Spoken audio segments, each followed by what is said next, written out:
Well, hello. Welcome to the Creative Writing Life podcast, where we talk with writers from all mediums and genres about themselves, their work, and advice they have for other writers. I'm your host, Paul Zeidman, and my guest today is singer, songwriter, and publicist, and we're definitely going to get into that, Dennis Welch. Dennis, welcome to the Creative Writing Life podcast. Thank you, Paul. Thank you for having me, man. I've been looking forward to this. So thanks. Oh, I am thrilled to talk to you, and I can preface all of this by saying that the name of the show is The Creative Writing Life. And as Dennis and I were talking before we started, that I like to talk to people who are creative writers. Now, that's not just limited to people who write books or screenplays. That Dennis, as I said, is singer-songwriter. So writing music, it is definitely a form of creative writing. It's just a lot different Yes. than what the listeners and viewers might be used to. But we're definitely going to delve into that a little bit as the show goes on. And just know that I've written two books, and I've actually co-written a screenplay for one of my clients' books that's being shopped around.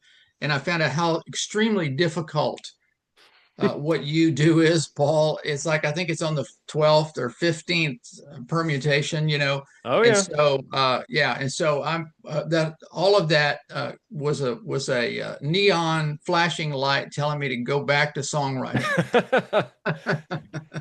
You do what you're most comfortable doing, and Yes, sometimes you have to force yourself out of that box. But if you're comfortable with writing songs, more power to you. that's So, mhm. as viewers and listeners familiar with the show are well aware, we like to start things off talking about anything we may have read or watched lately. Do we like it? Do we hate it? Do we want to never have anything to do with that again? I'll go first just to give Dennis a little time to collect his thoughts. He was like, "What was that thing I watched last week?" I kind of remember.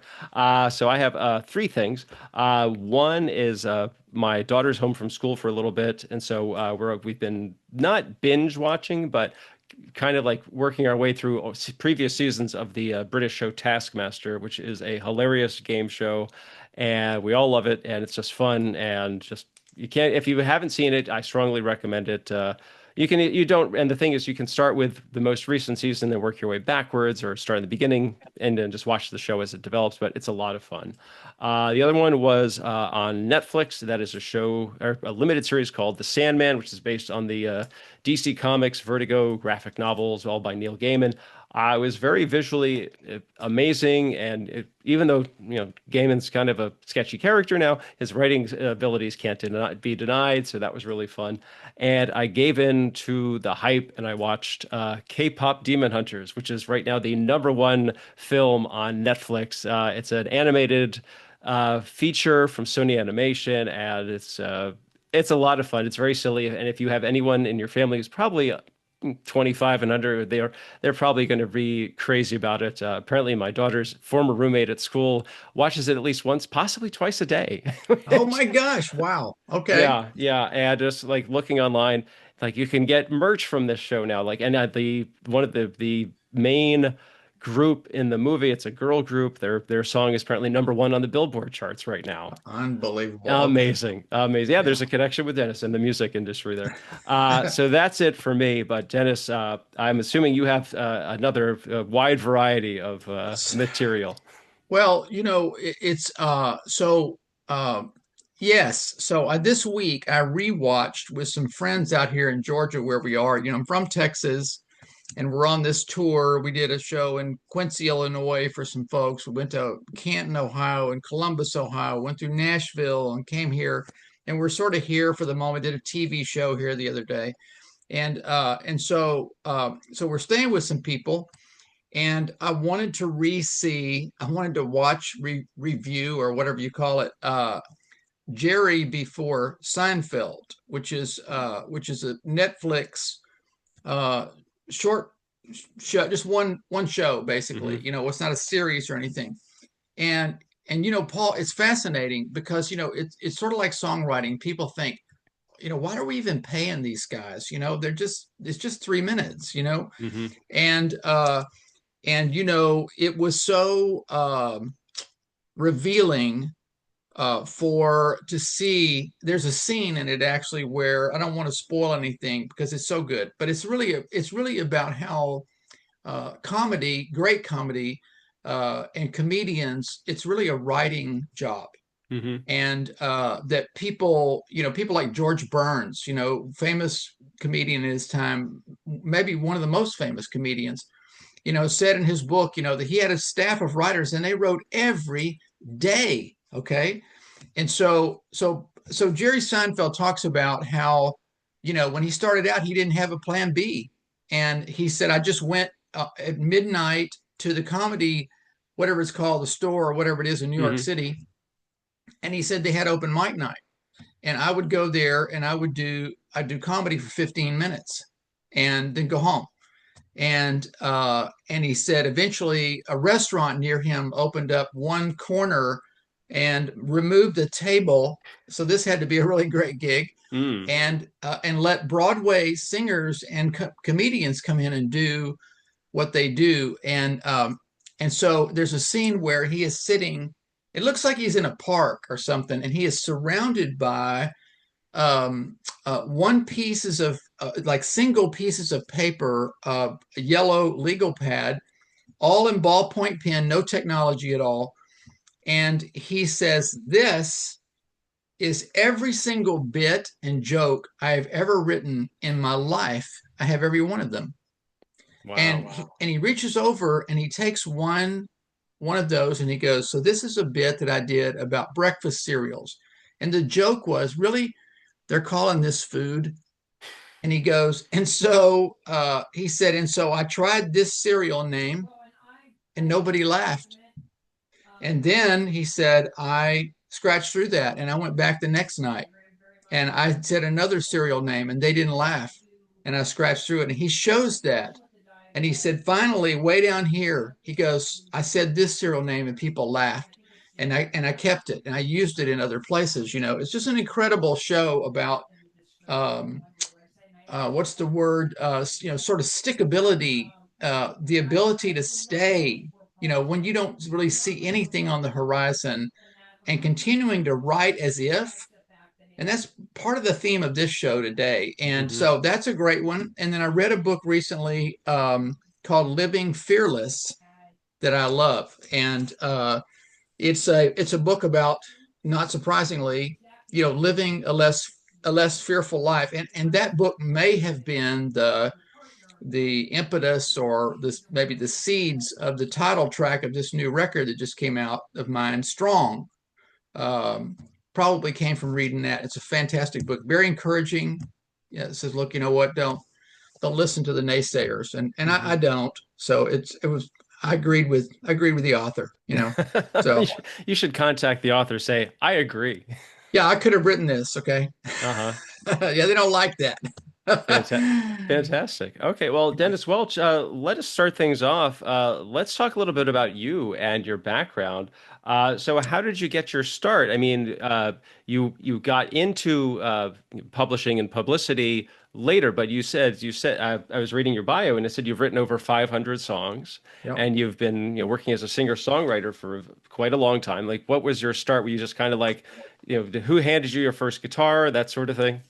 Well, here's another theme for today is that, when I've needed people, Paul, the right person seems to show up in my life at exactly the time that I need it. It's why I have trouble believing in accidents, Hmm. because I have two business degrees, have an MBA, and I took some statistics courses, and so I understand probabilities and all that stuff to some degree. I'm not a statistician, uh, but the probabilities of these people showing up at the time that I needed them, it's probably zero, and if it's not zero, it's close to zero, and yet they just keep, and they still do. They just keep showing up. So my family, nobody played an instrument. My oldest brother was a pretty good singer. He was 10 years older than me. And my older brother was a pretty good singer as well. And they did some singing in church and that kind of thing. And I never did. And when I was 15, I heard Starry, Starry Night by Don McLean. And I was with a buddy. We were driving down the road. He was driving. I was too young to drive, and we were in his old car with nothing special sound system and everything.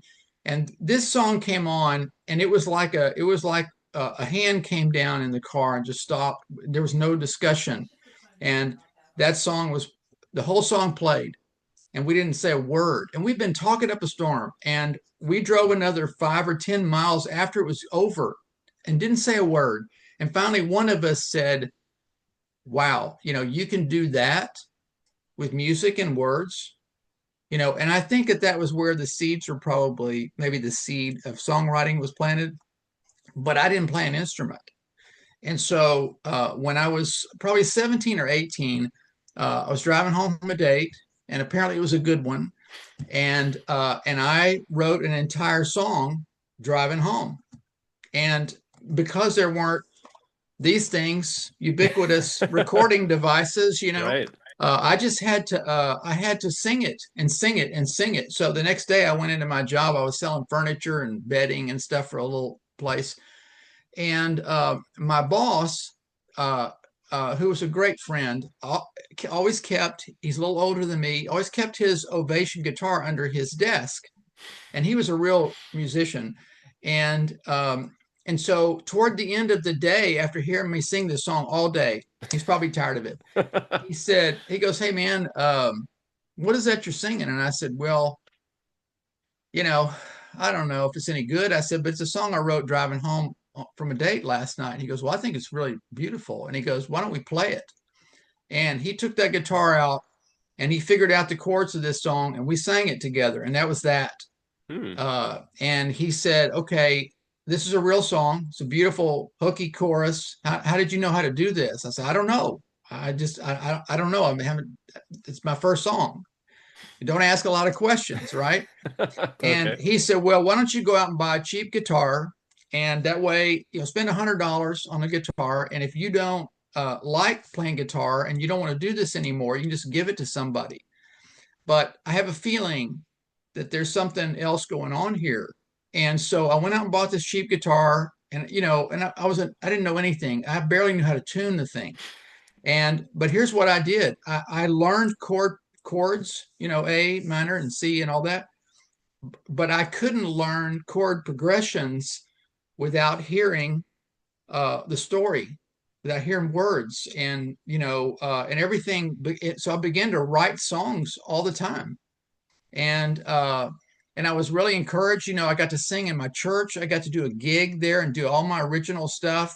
Um, and eventually, I started going to a really big church in Houston, and I would sing in people's Sunday school classes. And those departments with that many people, there were hundreds of people in there, and there were hundreds of classes. So your chances of knowing anyone were probably zero. And one day, one of the pastors, the singles guy there, came to me and said, "Hey, man, and I had been singing in their singles meetings where there were 500 singles there, and they found out that I wrote music, and they said, "Hey, you want to sing sometime on Friday night for us?" Well, of course I do. You don't ask a songwriter; that's a rhetorical question. And so you know what happened? So I sang one Friday night, and then I still didn't know anybody, but everybody knew me. And so this guy said, "Hey, are you thinking about doing a record?" And I said, "Well, I can't do a record. You see what side of town I'm from. We don't have any money to make music and go record and all that stuff. That costs money." And he said, "Well, I know a guy and here that is an oil man, and he is I think he will help us. Help us." Like, what, are you making the record with me? So we go see this guy, Paul, and we walk into his big palatial office over in Greenway Plaza in Houston. And when I walk in, he stood up from behind his desk and he looked at me and he said, "Dennis Welch, I'm so glad you came to see me today because I want to talk to you." What? And I said, "You want to talk to me?" And he said, "Well, uh, uh, you sang in my Sunday school class last Sunday, and I loved what you sang. And and look, I'm a believer. I'm a Christian, but I don't really do gospel music. I mean, even the first album was sort of a gospel, but it wasn't really because I mean, I just feel like, why limit yourself? I mean, if life is bigger than that. And so, but the first album, when we finished it, and this guy paid for the whole thing. Hmm. He said, "Listen, go make the record that you want to make it really, really good. And when you're done, bring me the first record from the first box of LPs and just sign it to me. And now that's all I'm asking from you. Hmm. So it wasn't like he was investing or any of that, right? So we made that record, and I took it around to Christian radio stations primarily, and they played every single song every day. I drove around Houston. I could hear my music on the radio all day. I mean, how encouraging, right? Yeah. So then I said, you know what? I really want to do something else. And I want to do music in the mainstream, and just because I happen to be a believer, well, Bono is a believer, but he's able to write about things from his own unique perspective. Uh, anyway, so I did a record called Man of Steel, and it was a rock and roll record, and it got a lot of airplay as well, and it got played on the main album rock station in Houston, and I walked it in. So you'll hear a theme here that I apparently don't know when I'm licked, right? Hmm. I walked in, and the receptionist, very unhappy receptionist, I went in and I handed her the record, and I said, my name's Dennis Welch. And I said, I've made this record. And I said, wonder if you guys might like to hear some of it. And I was naive. Hmm. And she laughed at me. And she said, honey, she said, we haven't played anybody local here since ZZ Top. But so why don't you take your record and go home? And I'm not very good at taking no for an answer. That makes me a good publicist, by the way. Hmm. And I said, well, I'll tell you what. I said, I'm going to give it back to you, and you can heat it up and make an ashtray out of it if you'd like, but I'm not taking it home with me. You keep it. And I gave it to her. 2 weeks later, I'm sitting in my little store selling my furniture and stuff, back to my real life, and I get a call from somebody I don't know. And it's the program director at KLOL in Houston. And he goes, hey, man, this album, the cover is beautiful. And it was so beautiful and so well done that it looked like a national record. We were certain that it was a national record from a major label. And we put the arm down on the title track on Man of Steel. Brother, he said, that's a hit song. And we want to play it 5 times. We want to put it in rapid rotation Hmm. immediately. And you bring us some records to give away on the air and all this stuff. It's crazy. And so for months, I'm driving around, I'm hearing my music everywhere again, right? So, so there was a lot of encouragement. I opened for Kerry Livgren from Kansas, and I worked open for Poco, and all of these people that, it's like, what am I doing? What are we doing here? I had a good band and all that. But, the real test, Paul, and I think this is the test for all writers of all kinds, is what do you do when nothing's happening? In 2000, I did a record called Songs from My Window Seat, and my buddy and I produced it and arranged it. And you know what? It's good. It's a good record. But there was something in me that said, you know what? There's another gear that's available here. And I don't think I'm going to be able to get it there. It's like having a great editor. Hmm. If you write a book, an editor will take it, man, all of a sudden that thing sings, right? And you go, wow, what I did was pretty good, but what you did with it, right? And so I came home and I told my wife, I said, you know what? I'm going to keep writing as if I'm going to record anytime. So I'm going to have a catalog of things to record, but I'm waiting until I find that person, that one person who can do this. Well, I didn't know what I was talking about, because you know how long I waited, Paul, before I did anything else? 18 years. Wow. And so in 2000, like 18 or 19, so, almost 2 decades later, uh, Susie and I were driving through Nashville, and we have this great friend, and his daughter has been kind of in our family for her this is almost like family. And so we go to dinner with this guy, and he had been in a little river band for almost 20 years at that point. And he was a Georgia farm boy who came to Nashville and learned how to do everything at the highest level. He was world class at everything. And he was even nice looking. Okay. And so anyway, his name is Rich Herring, Rich and Suzanne and their kids. We all go out to dinner at some Mexican restaurant, big cavernous, and we were right in the middle. Okay. And he says, hey man, what are you working on? Because I know you're always working on something. And I knew who he was working with. Paul, it's like, why would he work with a guy, a no-name guy from Texas, right? Um, I just didn't have any idea. So after all these years, I'm sitting across from the guy who's going to make a difference, as it turns out. And he looks at me and he said, what are you working on? And I said, well, I got this new song Susie thinks is maybe the best thing I've written. It's called Why Not Me? It's kind of an inspirational song about overcoming adversity and all that stuff. And he goes, really? He goes, what are you going to do with it? And I said, well, I don't know what to do with it. I said, I've got a drawer full of knowing what to do with it. And I said, you know what? I don't know what to do. It's just going to go in there with everything else. He goes, well, why don't you sing it to me? And I said, a cappella right here. And he goes, a cappella, sing it to me. So I sing it, there's a mountain wide and high, it reaches halfway to the sky. And in my heart, I know that I'm supposed to climb. I got through that, through the first verse and the chorus, and he was emotional and he put his hand up and he stopped me and he goes, well, my goodness. He goes, first of all, Susie's right as usual. And he said, uh, I'm supposed to help you with this. Did you know this? And I said, not till this very second. He goes, yeah, let me produce the demo on this, which turned out to be a master recording, and he doesn't do demos. Hmm. And I said, you want some great Nashville singer to sing on this or what? And he goes, no, I want you to sing it. And so we do Why Not Me? And I was hoping to God he would do two songs. Okay. He calls me and says, what else have you got? And I sent him this Roy Orbison-ish song about forgiveness called I Can't Remember. And we recorded that. And when that record was done, those two songs were done, he called me. And he's not a big caller. Mm-hmm. And he said, listen, I've been doing this a long time. And I know when something really sort of amazing is happening. And he said, and so let's make a record. You got enough material for a record? I said, I got enough for 5 records. And so we make What Love Makes Us Do. It came out in 21 and it got on the first Grammy ballot in 5 categories.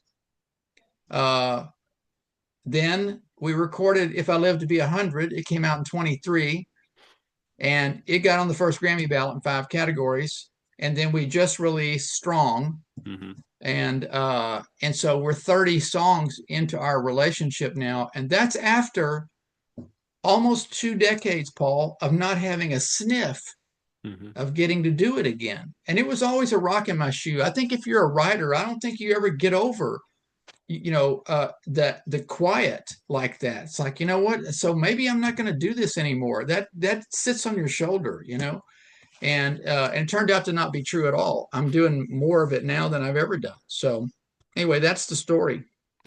That's quite a story. Is And that also, more than you wanted to know? it's the perfect amount. And also, I think the lesson here is don't be afraid to sing in a restaurant. Right. Yes, exactly. That's a great, yeah. I hadn't thought about that as the lesson here, but I'll go with it. Yeah. Yeah.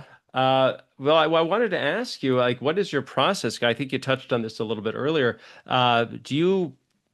Do you come up with the lyrics first, or do you kind of like have an idea of what the melody is, or is it kind of like it's all in your head? It's just about getting it down on paper? It's very mysterious. Bruce Springsteen said a few years ago in AARP magazine, he said, I have kind of a weird job. I go into a room, I make something out of nothing, which is what you do, which is what all writers do. Mm, It's sort of ex nihilo, but the truth is, I don't know. I know that I'm moved by something. hmm There's a song on If I Live to Be 100 called Somewhere in These Ashes about homeless people. And that title, literally, it's, I'm going to sound like a crazy guy here, but just stay with me. But it kind of scrolled across my eyes when I was on the treadmill at my gym. And you can't ignore that stuff.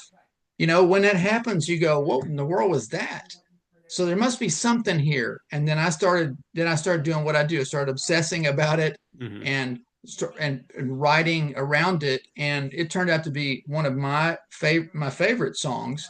And so it really comes both ways. Here's what I can't do, Paul. I could never, and I figured this out because we lived in Georgia for 3 years and I would go to Nashville and try to write like that. And I can't just manufacture a song. I Mm. can't just sit down with you and go, okay, what are we writing about? Oh, you know, pickup trucks, and I can't do it. I write when the hair on my arm is standing up Mm. about something, and what does Robert Frost say? No tears in the poet, no tears in the reader. And so a lot of my stuff is very emotional stuff. There's a couple of funny songs, but mostly, and kind of lighthearted. A lot of love songs. They're all written about my wife. Mhm. But um, it's a difficult. It's a difficult to explain how it happens. I mean, I'm always amazed when it's finished.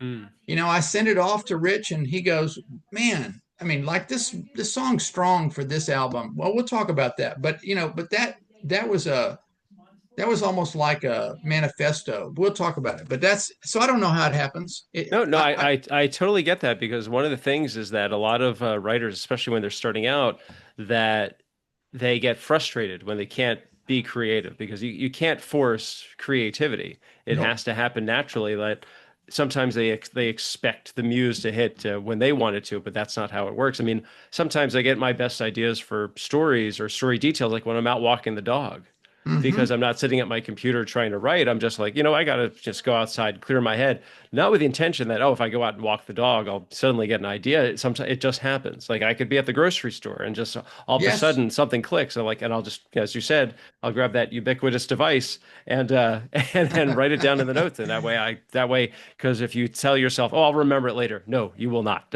You won't. You won't. If you wake up in the middle of the night with it, you should go somewhere. You should have a pen and a piece of paper or Yeah. something next to your bed where you can record it. And but here's the other thing you did, Paul, and I know you do this, and every great writer, every good writer does this. Even people who write, period, do this.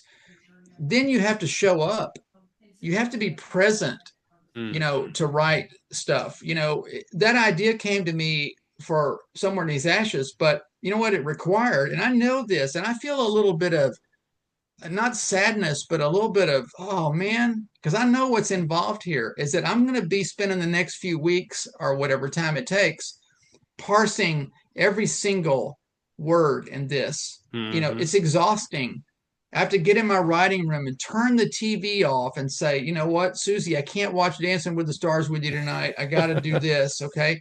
And she totally gets it because she knows what's happening.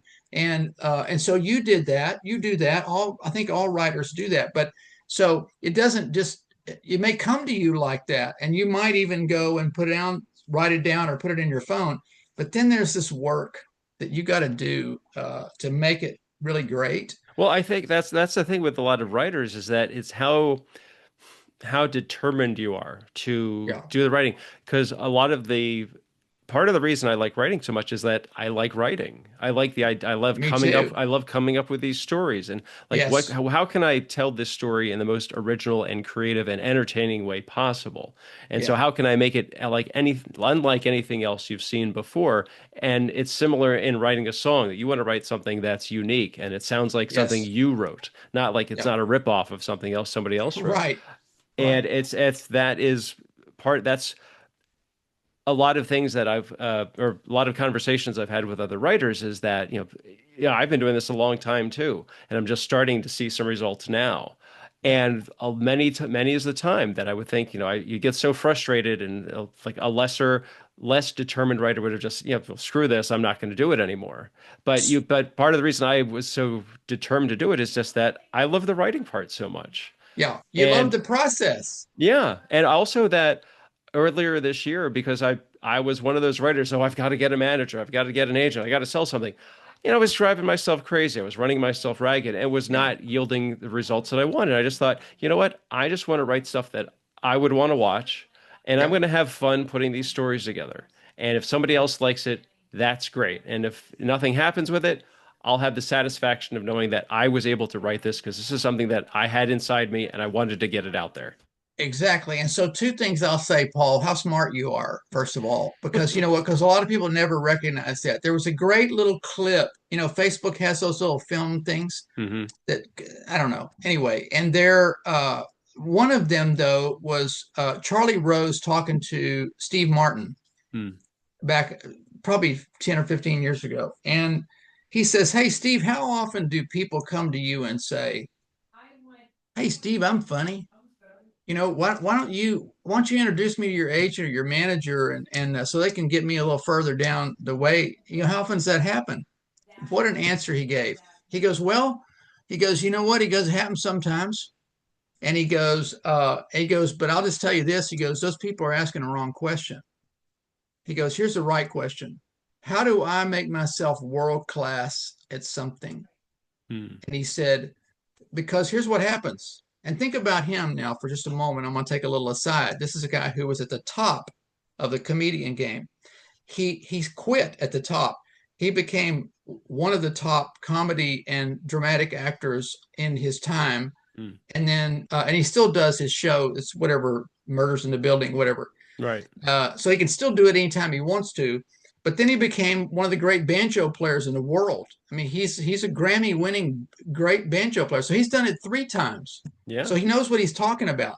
He said, "Look, the day that you become world class at something, and by the way," he said, "there are no shortcuts." Hmm.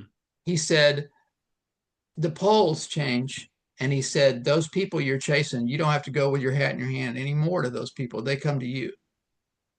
Right. And so hone it. And so in my book, I wrote a book called "So What Are You Saying?" about communications. And the very last word in it, the last story. So I met Alan Shamlin, who wrote "I Can't Make You Love Me" for Bonnie Raitt and "The House That Built Me." I mean, this guy's a Hall of Fame writer, and he's also a Hall of Fame friend, by the way. And so again, here's a guy that I was friends with for years and years and would never ask him to do anything. This guy's writing with the best writers in the world. Why would he do this with me? And I thought, I'm going to be the one friend that doesn't need anything from this guy, right? So one day I'm driving home. Susie and I are driving home to Louisiana from her family, and he calls me and he goes, "Hey man, what are you doing?" I said, "Well, I'm driving home." And he goes, "Well, look, how can I help you with your songwriting? Because I love your songs. I think Hmm. you're a terrific songwriter. How can I help?" I said, "Alan, look, I love you, man." I said, "But I'm the one friend you have doesn't need anything. Be careful what you say, by the way." And so 1 week later, Paul, 1 week, I get this report that says that there's an independent artist in Nashville looking for songs for a new record. So I send them a song from my 2000 album. It's called "Worth My Time," and it's a song about getting having enough of verbal or any kind of abuse and saying, "You know what, I'm not doing this anymore." That's the essential thing in it. So anyway, so I sent it over to them, and literally within 30 minutes, I get this big dim the lights email back from them, and it goes, "Hey, Dennis, we love this. We think this is a fantastic idea, and we think it could be 'I Can't Make You Love Me' if you were willing to do a little more writing on it. So, are you willing to do a little more writing on it?" So I thought, you know what? Alan asked me, so I'm just gonna send my previous version of the song and their note to him. And I said, "Alan, I still don't want anything." I said, "Listen to my song, look at their note, tell me if they're crazy. Because if they are, I'm not tearing this song apart that I've been singing for 20 years." So a week went by, and he called me and he said, "You might want to sit down. This is going to take a while." Hmm. He said, uh, "First of all, they're right. This is a whale of an idea. You're right. They're right about that, and they're also right. You're not done writing it yet." And he said, "So here's what I'm going to do, because if I co-write this with you, and I'm dying to do it, but I'm just going to tell you, people will think you sat in the room because they don't know you, and I wrote it. So that's not true. This is your song. So I'm going to be your editor, and I'm going to call you every night at 9 o'clock. I'm going to ask you what kind of you're going to sing me the latest version of this song and tell me what kind of progress you made, and I'm going to help you." Hmm. Well, that's a co-write. Okay, let's just be honest. And you know what, Paul? He wasn't kidding. That dude called me every night. This Hall of Fame songwriter. What a sweet thing. Call me every night at 9 o'clock. Okay. So we get to the first 80% of the song, and I cannot get the last verse written. And I wrote 50 last Hmm. verses. We went up to Nashville. We went out to his and his wife's farm for lunch. And I was thinking, God, I hope he doesn't even bring this thing up. I'm tired of this song. Okay. We've been doing this for 6 months. We cried on the phone. We prayed about it. Anyway, we get to his house. We have dinner, lunch, and everything. And then, of course, he says, Hey, come in my writing room. I want to hear that latest last verse. Oh My boy. heart's sunk, right? Uh-huh. So he hands me a guitar and he goes, Look, the last guy to play this was Mac Davis. So Hmm. don't screw it up. Okay. So I play him the latest last verse. He goes, No, that's not it. And I said, Alan, I said, Really? I said, Do you guys write songs like this? And here's the lesson, Paul. He reached under, and it is so vivid, I'll never forget it. He reached under his writing desk and he pulled out a dictionary thick stack of legal paper, yellow legal paper, all in ballpoint pen and stuff. And he pushed it across the table to me and he said, That is one song I've been working on for 7 years. Oof. He goes, So quit your whining. He goes, That, yes, we do write songs like that. So let's go do it. Well, here's the end of the story. I never got the last verse written. No. Okay. He said, Listen, you know what? A great song puts you in a trance, and all your last verses are taking me out of a trance. You need to keep Oh. me in the trance. I'm like, What are you talking about? So one night we're on the phone and he goes, Hey man, we just have to finish this song. We have to. This is so important. There are people out there that are going through this very thing and they need to hear this. And I said, Well, look, I call him Deacon. He calls me preacher. I said, Deacon, I said, do you happen to know what this last verse is? And he goes, I probably do. I said, Well, why in the fat don't you write this last verse and put us out of our misery? And he said, Well, okay, if that's what you want to do. I said, Is it going to wreck your career to have your name on a song with a no name Texas guy? And he goes, No, why are you saying that? I said, Okay, go write the last verse. He goes, Give me 2 weeks. 2 weeks? I said, 2 weeks? We've been working on it every day for 6 months. Why does it take 2 weeks? He goes, 2 weeks. So he leaves the phone. This is a true story. He's gone 5 minutes. And he calls me back and he goes, How about this? Is it worth this pain and your words that bruise? Should I be the one you love to use? If I have to ask, then I should know that it's worth my time to let you go. Shut the front door, right? Drop the mic, whatever you want to do. I said, What? I said, Deacon, I said, You thought of that in 5 minutes? And he goes, Listen, I don't want to pull rank on you or nothing. He goes, But listen, my sword is sharper than yours. I do this every single day, Dennis. Yeah. And he said, So this is it. And we cut the demo and we've had it recorded by people and stuff. And so, so there were 100 lessons in that, Paul. And one of Hmm. them is, you know what? First of all, don't give up.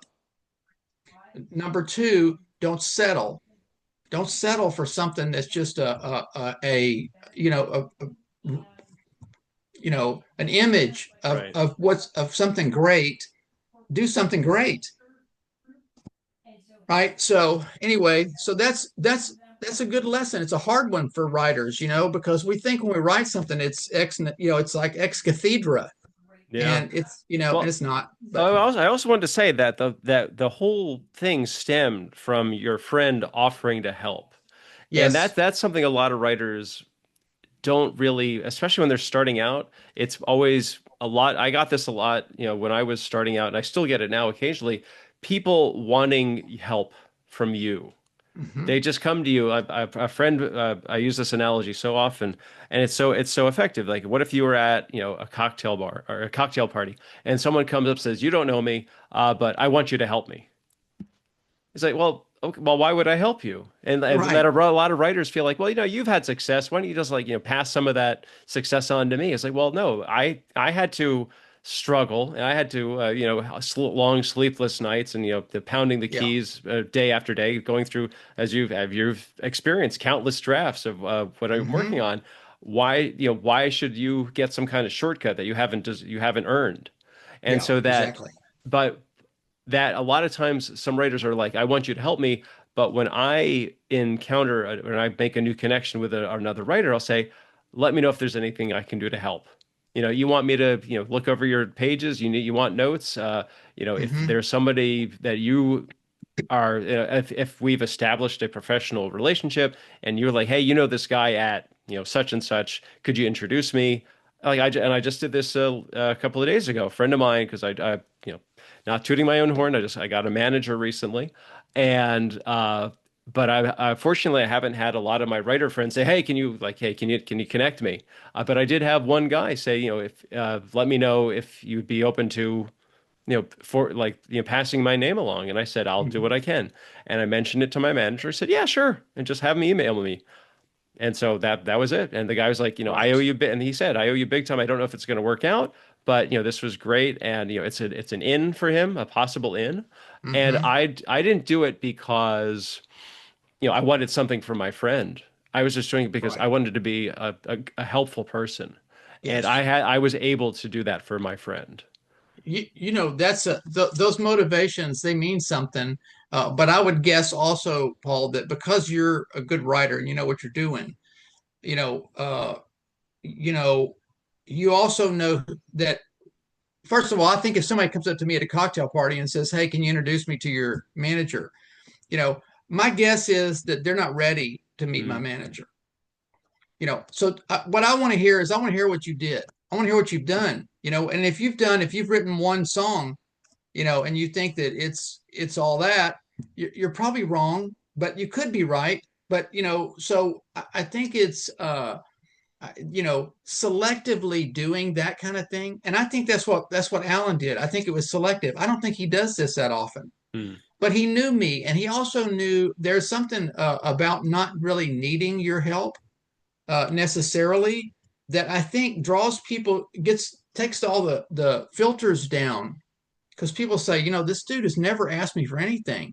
And so they listen with a different ear and they read with a different eye and all that. And I think it's again, let's go back. I think the secret is, what work your tail off and get this stuff, get the work you do to have such a fine edge on it, that if you get a chance, if Paul Zeidman says, "Hey, you know what? I'm going to introduce you to my manager," you better send that guy an A+ piece of work, because you're not getting a second chance in there.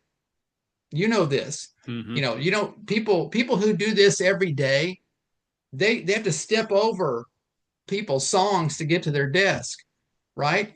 And so they certainly aren't going to listen to your stuff twice. And so maybe somebody's doing you a favor by saying, "I'm not going to introduce you to my manager now because I see what you're doing. It's really good, but it's not this good." Mm, And this is who you're competing with. right. You're competing with the guy who wrote "I Can't Make You Love Me." Are Mm, you kidding? So I think that the idea that funnel gets so narrow down at the place where things really happen, people don't realize that. I mean, look, I was thrilled when I wrote my first song and it rhymed and stuff, you know.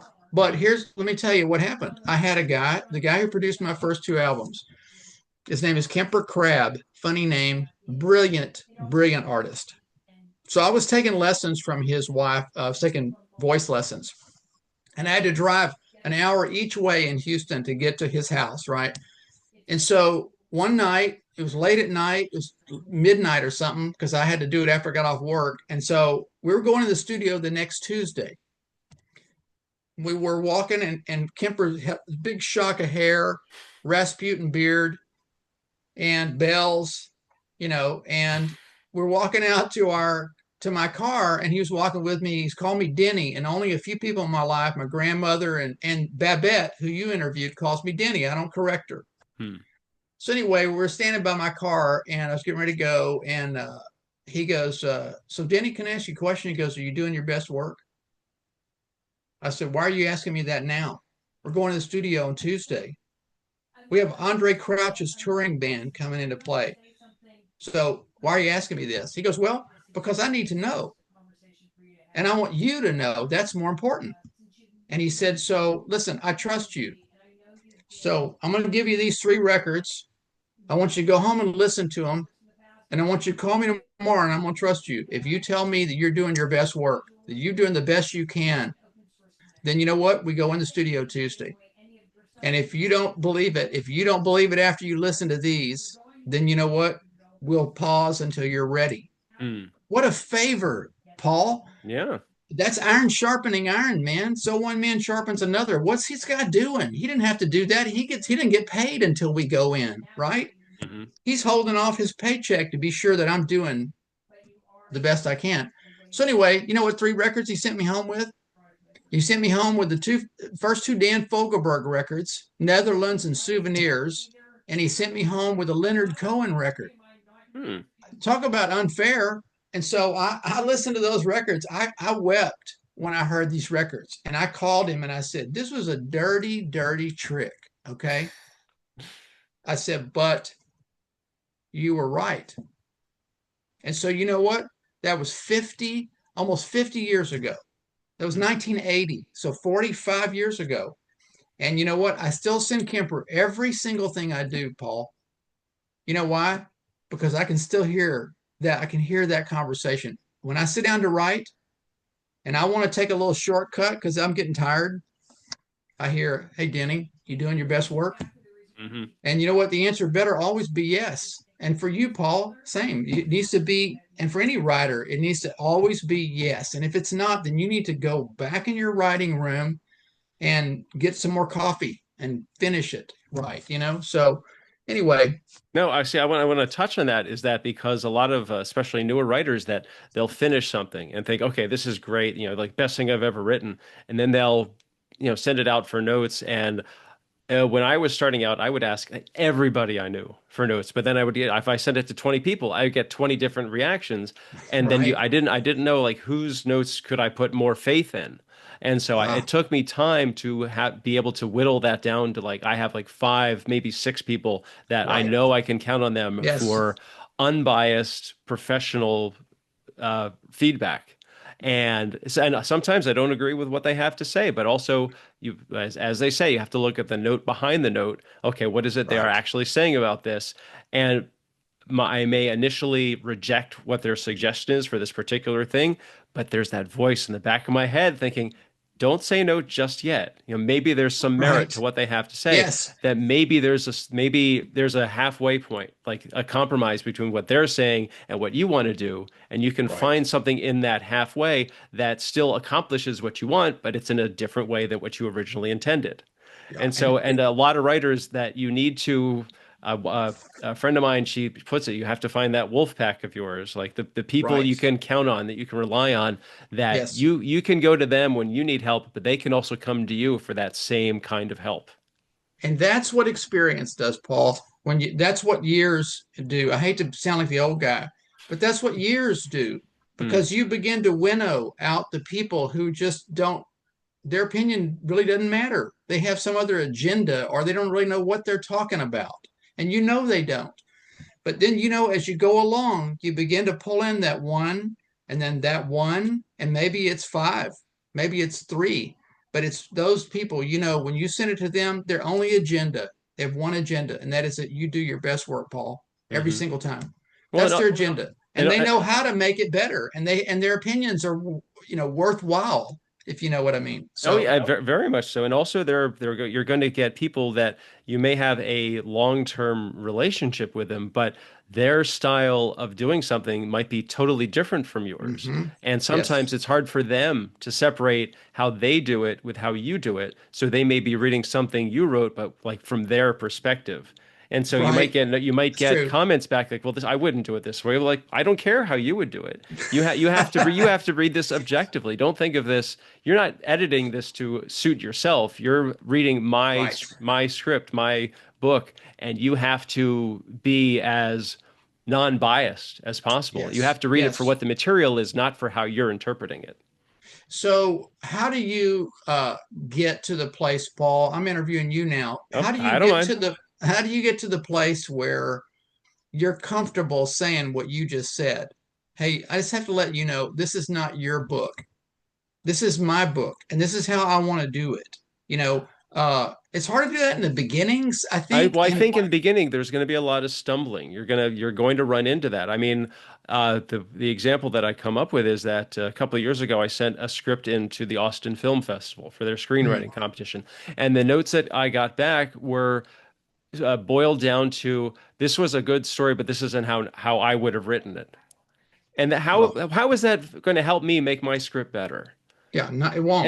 You know, and I put that online on social media, and a friend of mine who is a professional script consultant, he said, that's like the worst note you could possibly give Right. because it's not about the person who's reading it. It's not about how they would change it.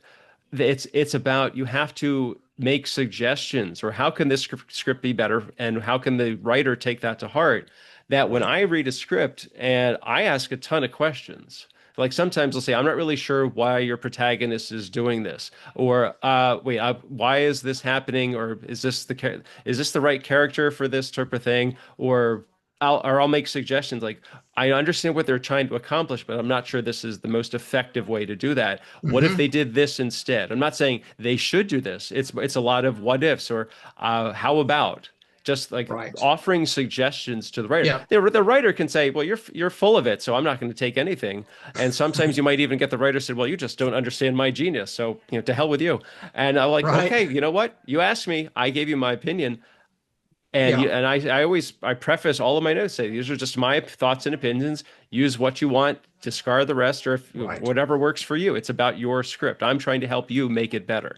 Well, and the other thing, Paul, is that you know what we writers we work alone a lot. I don't Hmm. do a lot of co-writing. I'm doing some now with some amazing co-writers who, because of the momentum of the last what's happened the last 5 years, I'm beginning to write with some writers that I'm like, wow, really, what am I doing in the room with this guy? You know, but we work alone. And so the idea of having a community of trusted advisors is not something that is like front and center for writers, but because you have those, and I do too. And you know what? I know how valuable they are, but I certainly didn't know that in the beginning because it was all like Hmm. I'm in a room doing this, and I don't know if this is any good or not. I don't know if I'm going the right direction here or whatever. And so, so developing a small group, not a large group, just a small group of people that, and you have to do some trial and error. You're going to have Yeah. people come in, you go, you know what, that dude, I don't need his opinion. Okay. Or he's going to say, that's not what I would do, or whatever that person said to you. So that they're out. But you're going to find over time, if you're looking for them and you're not just being the lone wolf, you're going to find people who you trust and you go, I'm going to send this to this guy and he's going to give me an honest feedback, and that's invaluable. I think that's how you get to be world class at what you do.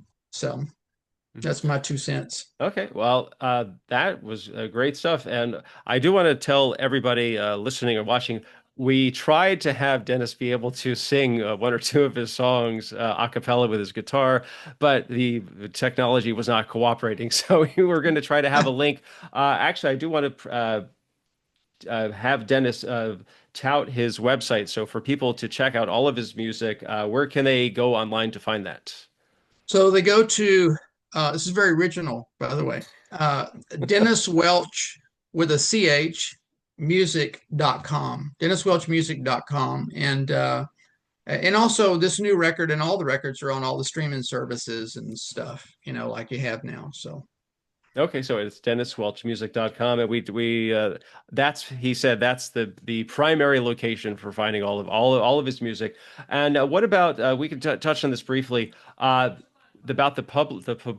publicist angle that you're also working with writers. So I'm sure we have a lot of writers who are listening and watching, and they say, "Wait, Dennis, Dennis is looking for writers, and do they get in touch if they want to get in touch with you, or they want to pitch their manuscript or what have you?" well, so I've been doing publicity for 20 years. I worked for Gallup, the Gallup organization, and I met the publicist that broke all those big Gallup books. And I've always been a book guy. Could read before I started school, and I've been blessed like that. And so I'm very careful about what I get involved in. We don't. we're not transactional, we're relational, and it needs to be something that I get. But I will tell you this, the correlation between songwriting. Think about what a songwriter does. He's got 3 minutes. He's got to tell you the whole story. He's got to make you care enough to at least come to a show or buy a record or listen or something, right? Well, that's not that different than what I do every day for my book clients. Some of my publicity people, they get 1,000 pitches a day from people like me. And so, you know what? You're not getting in there unless you have something that really intrigues them. And I'm able to use those same muscles really to do that. And I love both my jobs. We talked about a statistic when you and I were talking before we started recording. The Gallup organization has a stat that hasn't changed, I don't think, in 30 years. And it's a self-reported question. So this is kind of sad, really. But only one person in five, by their own admission, gets to do what they do best every day. Mhm. That means 80% of people are just doing stuff to get paid. And 20% of us, lucky me, I do two things that I think are like that. I think I'm in that group. And you are certainly in that group. And so I feel really blessed to get to do it. And because I think these things, a lot of people say, well, I don't get the connection between these two. I do. It's storytelling 101. Mhm. And you gotta tell a good story to get people to care. And that's what you do. So, Yeah. Okay. right. That I try. I really do try because my I guess you call it like my mantra for writing is I write something that I would want to watch. Right. That I write something that would appeal to 14-year-old me, but also something that would appeal to present day me. And yes, there's a bit of a gap between those two ages, but but a good movie is a good movie. Yes, it is. Yep. Yep. A great story is a great story for sure, whether it's a song or a TV episodic series or whatever. So, Exactly, exactly. yeah. Okay. Well, we have been talking with Dennis Welch. Dennis, this has been a fantastic discussion today. Thank you. Thank you I've so much for enjoyed it. being here today. You're welcome. Thank you for having me. I really enjoyed this. So, Oh, okay. hopefully I can come back sometime. We'll solve other parts of the world's problems. Okay. Okay, or at least get a microphone onto the guitar. Yeah. Yeah. Well, let's solve that one first. Okay. Exactly, exactly. One step at a time. It is Dennis Yeah. Welch, and his site is denniswelchmusic.com. Dennis, once again, thank you so much for being here today. Thank you. You're welcome. Okay, and viewers and listeners, if you enjoyed today's show, I really hope you did because I sure did. Please hit like, feel free to leave a comment, and subscribe for my social media. You can check out my screenwriting blog, maximumz.blog. I'm still on Twitter at maximum_Z. Blue Sky and Instagram, it's at Pez Screenwriting, PEZ. And this show has its own accounts too on Twitter and also on Blue Sky. It's at Podcast CWL. And please check out my screenwriting books. Go ahead and ask. They're on Amazon, all three of them. And like I said, that's Dennis. I'm Paul. This has been the Creative Writing Life podcast. Thanks for listening. Stay safe, stay healthy, and most importantly, go write something.